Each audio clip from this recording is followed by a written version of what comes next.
When is the last time you've held a book and wanted to finish it to the last page?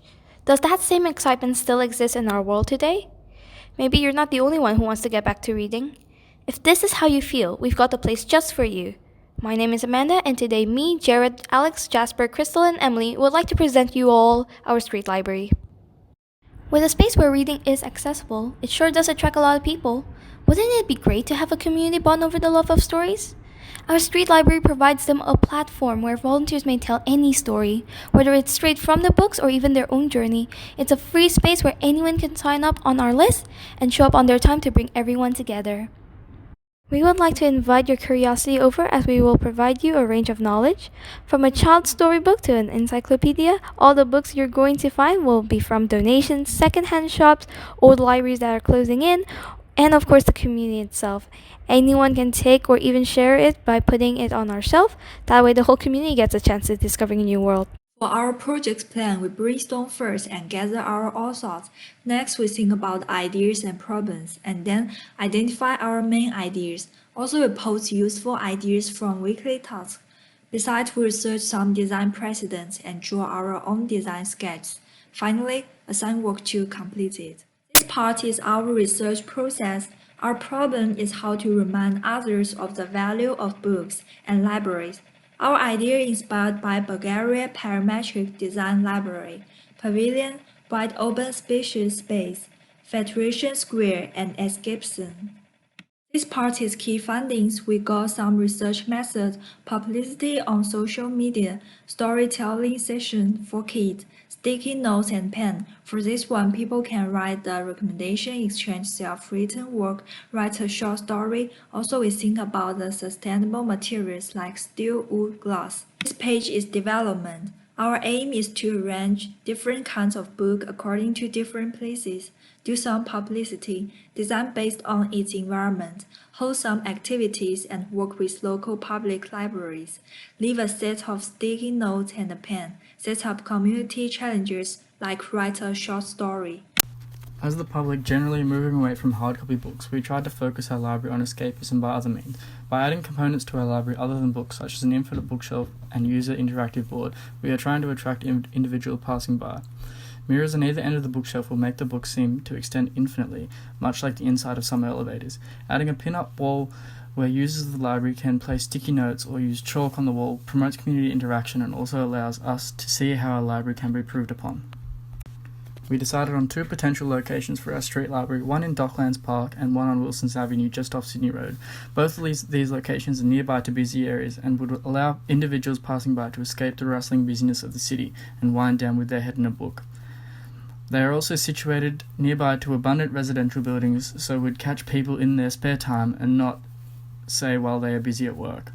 These factors precisely promote our idea of escapism and provide a place in which the reader can forget about the outside world.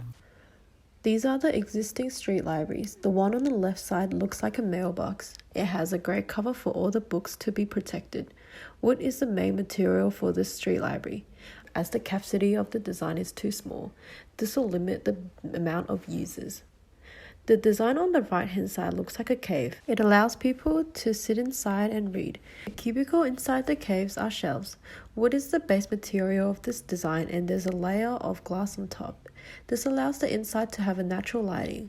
This design is very modern, useful and creative. However, during the bad weather days, books might get damaged as they are all exposed. The construction of the tube is precisely similar to our toilet paper core. Unbleached recycled paper is cut into strips saturated in glue, then wrapped spirally around a metal rod which forms the hollow core for the tube. The tube can be made into a wide range of diameter, thickness, and length, depending on the structure you want to build. The first potential design is hypothetical. It can be carried out under the right hands and the right equipment, but then it comes back to answering what we are having or have access to. Are we capable of building such a large structure? No. So we have to reconsider another potential design, which is simpler and more cost-effective. Two horizontal tubes go through a larger vertical tube on two upper and under levels of the vertical tube, creating a corner, repeating the construction 4 times to build a closed shape. We can detach the tube, so if we want to go mobile and switch destination, it is a possible solution. Our design uses more environmental friendly materials, and this design is easy to build and is minimalist.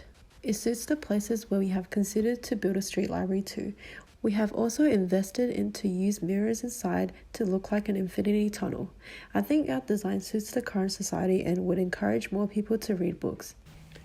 Potential challenges may be addressed by regular maintenance, a central hygiene station, sealing of the shelves with glue, waterproofing of the interior of the tubes, and repurposed and waterproof blinds to shield the books from rain. To address its construction, a base panel will be screwed into the ground, holding the tubes in place, fit with a basic filtration system to avoid liquid buildup over time. In continuation, the construction of this base panel presents both a further challenge and an interesting aspect. Old furniture will be sourced from various thrift stores and collected on hard rubbish day. This will then be stripped apart into flat pieces, which will then be glued and compacted, creating larger blocks of recycled materials to be filed, sanded, and shaped into its appropriate dimensions. As to promote escapism, it is essential to secure a peaceful environment. However, an open reading area is prone to Melbourne's winds, which are more than likely to flip pages and disrupt this atmosphere. As such, aside from creating a mirror illusion of an infinite tunnel, shelves will be systematically placed within the library to break winds and shelter readers. Alongside this section of the library, purposed to let visitors give suggestions to others with sticky notes and pin-ups, we would like to include a small letterbox.